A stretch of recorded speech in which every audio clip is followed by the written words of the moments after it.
Gĩikaro-inĩ kĩa Jumatano mĩaraho, mbunge ya bũrũri ĩgĩcirĩra riboti ya kamĩtĩ ya watho ĩrĩa ĩhĩtũkĩtie makomicona 7 arĩa mamũrĩtwo kũmba kamĩtĩ ya IEBC. Ũmwe wa maũndũ marĩa mahinyĩrĩirio nĩ gũkorwo tũrateng'erania na mahinda, kuona kũrĩ na wĩra mũingĩ wetereire ya IEBC njerũ. We need this commission as early or as soon as we can, Honorable Speaker, to allow this commission to get down to work.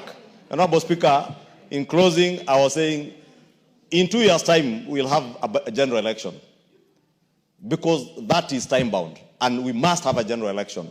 And therefore, we must work within the timeline that is given to ensure that the commission that we establish or the commission that we put in place has adequate time to put all the measures necessary to ensure that we have an election in 2027 that will be beyond reproach. Mũikarĩri gĩtĩ wa kamĩtĩ ya watho Gĩtonga Mũrugara oete mweke ũyũ kũririkania makomicona aya amũre kũrĩ na kĩbarũa kĩnene kĩrĩ mbere yao gĩa gũtigĩrĩra gũgĩkinya mwaka wa 2027 nĩ magakinyanĩria gĩthurano gĩtarĩ na ũcuke. Kenyans are watching and they are saying, if you do not have the spine to conduct elections, start growing one now, because we have to have a fair, just, credible, verifiable election which every Kenyan is going to be satisfied with.